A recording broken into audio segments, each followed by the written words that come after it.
Okay, today's video. How do you know if you have a false sense of self? If I have a few tips on how do you know if you have a false sense of self.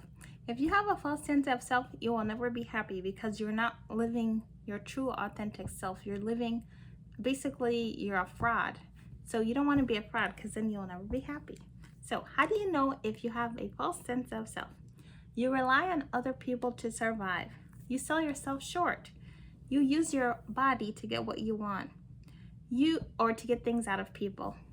You are an ignorant fool. You do things without thinking. You make quick decisions that you haven't thought through. You don't think about the consequences of your actions. You constantly start and stop things, but they never go anywhere. If you're constantly starting and stopping things, that's a sign of confusion and a sign that the devil is running your life. Basically, you're in a low vibration.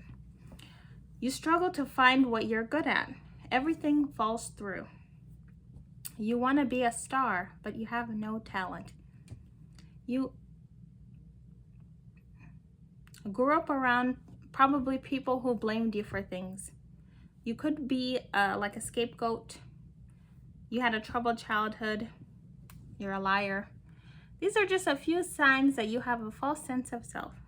All hope is not lost. Just because you have a false sense of self doesn't mean that you can't undo that. I'll make a follow-up video on how to, well, actually, if you watch my video about how to go your own way, that's how you dismantle your false sense of self.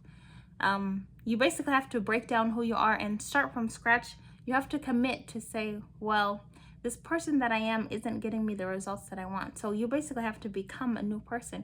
You have to re-parent yourself as an adult and build yourself up from ground up.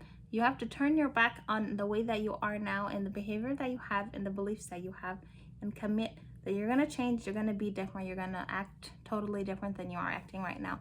Otherwise, your life is not going to change. All right, that's the video. How to tell if you have a false sense of self. And there's a good chance that you built your false sense of self up to protect yourself, when you were a child because you grew up in traumatic situations. All right, that's the video. Have a good one. Bye.